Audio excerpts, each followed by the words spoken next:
Okay जी, अस्सलाम वालेकुम।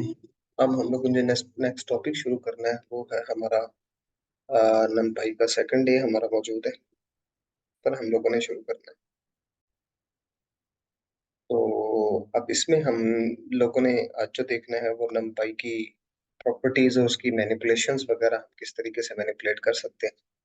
तो कल हम लोगों ने देखा था कि हम लोग एरे नंपाई में किस तरीके से बना सकते हैं, वन डायमेंशनल एरे कैसे बना सकते हैं, टू डायमेंशनल एरे किस तरीके से बना सकते हैं।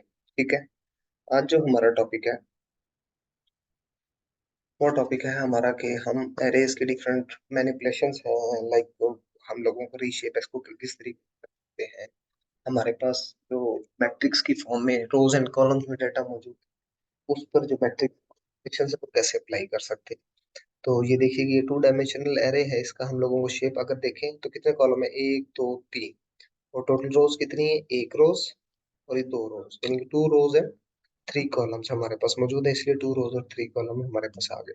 ठीक है, सेम इसी तरीके से अगर मैं इसको ज्यादा भी बढ़ाना चाहूँ तो ये हो जाएगा, अब क्या हो जाएगा, three rows and three columns हमारे पास आ गए। ठीक है, ए आर डॉट शेप, ठीक है, हमारा एरे नेम और डॉट शेप इसका फंक्शन है, प्रॉपर्टी है जिसके थ्रू हम लोग क्या करते हैं, उसकी शेप्स कैलकुलेट कर सकते हैं। पांडास में भी कुछ इस तरह की चीजें हमें मिलेंगी, तो उधर भी हम लोगों को इसी तरीके से रिप्रेजेंट करना पड़ेगा।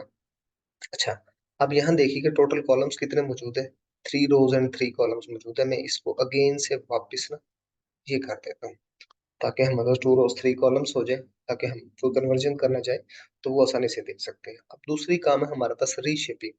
रीशेपिंग का मतलब है अभी जो एरे हमारा मौजूद है, अगर इसको डिस्प्ले करो साथ, तो ये देखिएगा दो रोज और तीन कॉलम्स है। अब मैं इसको रीशेप करना चाह रहा हूँ, टोटल कितने, एक दो तीन चार पाँच छह एलिमेंट्स। अब मैंने क्या किया, सिक्स कॉलम्स बना दो और एक ही एरे, तो ये देखिएगा हमारे पास छह कॉलम्स हमारे पास एक ही लाइन में आ गए। अब इसी तरीके से अगर इसको वन और अगर मैं सिक्स करूँ तो देखिएगा अब क्या हमारे पास आ गए। ठीक है, सेम इसी तरीके से अब हम इसकी और डिवीजन भी कर सकते हैं। लाइक ये देखिएगा, मैं क्या कहता हूँ पहले क्या था, दो रोज थी, अब मैं क्या कहता हूँ थ्री रोज हो जाए और हमारे जो कॉलम्स हैं वो टू हो जाए। इस तरीके से भी हम इसको रीशेप कर सकते हैं। तो कंपलसरी है कि जितने एलिमेंट्स है ना, उतने उसके लिहाज से उतनी कैलकुलेशंस हो जाए। और three by two equal to six, two by three is equal to six, one by six equal to by one is equal to six. इस तरीके से हम लोग किसी भी एरे को रीशेप कर सकते हैं, मतलब हम लोग जिस तरह भी उसकी शेप को कन्वर्ट करना चाहें तो उस तरीके से हम लोग कन्वर्ट कर सकते हैं। फिर एरे की कंकैटिनेशन वर्टिकली अगर हम लोगों को करनी है तो वो किस तरीके से कर सकते हैं। देखिएगा दो एरे हम लोगों ने बनाए, ओके, रीशेप में हमारा डॉट रीशेप फंक्शन है। अब कंकैटिनेट करने के लिए वर्टिकल में वीएस स्टैक मौजूद है। ठीक है, वर्टिकली हमारा कंकैटिनेट हो जाएगा, एनपी मींस नमपाई हमारी जो हमने स्टार्ट में इंपोर्ट की थी यहाँ, ये एनपी ऑब्जेक्ट है। ओके, इस पर हम लोगों ने क्या किया, डॉट वी स्टैक कॉल किया और उसमें एरे वन और एरे टू आर्गुमेंट पास किया, तो वो दोनों एरे कंबाइन हो गया। अब मैंने उसको डिस्प्ले किया तो ये देखिएगा ये वर्टिकली कनेक्ट, मतलब पहले तो अलग अलग थे ना, एक row three columns, one row three columns थे, क्या हो गया, two rows and three columns हो गए। ठीक है, फिर आप रो एरे को अगर मैं कंकैटिनेट करना चाहूँ, अगर हॉरिजेंटली कंकैटिनेट करना चाहूँ तो वो किस तरह होगा, एच एस एच स्टैक, यानी कि हॉरिजेंटल स्टैक हमारे पास मौजूद है, उस तरीके से कनेक्ट कर सकते हैं। अब ये देखिएगा पहले वन टू थ्री, फिर four five six, same sequence में हमारे पास आ गए। अब इसी तरह अगर हम लोगों को स्प्लिटिंग करनी हो, अब यहाँ देखिएगा एक लिस्ट ये मौजूद है, एक लिस्ट ये मौजूद है, ये टू टू बाई थ्री की पूरे का पूरा हमारे पास एनपी एरे बना। अब हमने क्या किया, इसको स्प्लिट कर दिया है। ठीक है, स्प्लिट में क्या किया, एरे ऑफ जीरो का मतलब है ये वाला और एरे ऑफ वन मीन्स ये वाला हमारे पास।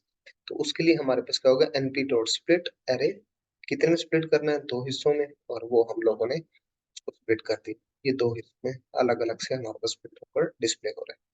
ठीक है, इस तरह के लीनियर अलजेब्रा के ऑपरेशंस भी मैट्रिक्स पर जो हम लोग अप्लाई करते हैं, हम लोग उसको ट्रांसपोज करते हैं, हम लोग डॉट प्रोडक्ट अप्लाई करते हैं, ये सारी चीजें इसमें हमारे पास होती हैं। जैसे अभी देखिएगा डॉट प्रोडक्ट है, अब इस एलिमेंट की इम्प्लीमेंटेशन क्या है? इसका फर्स्ट एलिमेंट, फर्स्ट रो, ये मतलब 1 × 5, ठीक है, प्लस 3 × 7, तो ये हमारे पास, सॉरी, 2 × 7, यानी कि ये इस तरफ से और ये यू इस तरीके से कैलकुलेशन हो हमारे पास। फिर 3 × 5, ठीक है, और 4 × 7, ये हमारे पास आ गया। फिर इसी तरह इनको इनके साथ 1 × 6 प्लस 2 × 8, 3 × 6 प्लस 4 × 8, इन सारों को सम करेंगे तो ये हमारे पास डॉट प्रोडक्ट होती है। अब मैथमेटिक्स में तो काफी कॉम्प्लेक्स हो जाती है। इसमें देखें कि हमारे पास दो एरे बनाए, सेम मौजूद है हमारे पास, 1 2 3 4 5 6 7 8। अब मैं इसकी मल्टीप्लीकेशन कर रहे हैं, एनपी डॉट मैट्रिक्स 1 मैट्रिक्स 2, ये हमारे पास प्रोडक्ट की, तो सेम एग्जैक्टली आंसर आ गया जो हमारे पास यहाँ मौजूद है, ये देखिएगा, ठीक है। इसी तरह हमारा ट्रांसपोज भी मौजूद होता है। ट्रांसपोज क्या करता है, ये जो रो है ना वो कॉलम में शिफ्ट हो जाती है, कॉलम जो है वो रोज में शिफ्ट हो जाते हैं, ठीक है। ट्रांसपोज करने के लिए भी यहाँ पर ट्रांसपोज का फंक्शन मौजूद है। अब आपको याद होगा कि हमारे पास वैल्यूज ये है, ठीक है, 1 2 3 4 5 6, ठीक है।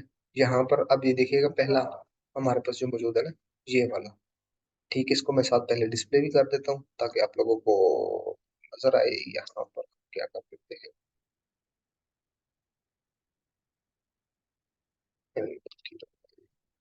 मैं इसको कॉपी कर लेता हूँ, मैट्रिक्स स्पेलिंग मिस्टेक हो रही है, ताकि वो साथ ही डिस्प्ले हो जाए। ये देखिएगा, ये था हमारे पास 1 2 3 4, ठीक है। अब ये 1 3 जो कॉलम था ना, अब 1 3 रो बन गया, 2 4 जो कॉलम था वो एक रो बन गया। इस तरीके से हम लोग इसको ट्रांसपोज कर सकते हैं। कुछ बेसिक ऑपरेशंस थे जिसकी हमें आगे नीड पड़ेगी, इसलिए मैंने आप लोगों को ये करवाए। अगर इससे रिलेटेड कोई और क्वेश्चन है तो वो आप लोग कमेंट सेक्शन में, ये ग्रुप में आकर बताइएगा, फिर हम उस पर भी फर्दर डिस्कस कर लेंगे। इसी तरह हमारे 3 से 4 लेक्चर्स और होंगे इस पर, देन ये हमारा नम पाई है वो कवर हो जाएगा, फिर उसके बाद हम लोग पांडास की तरफ move करेंगे। Okay, thank you.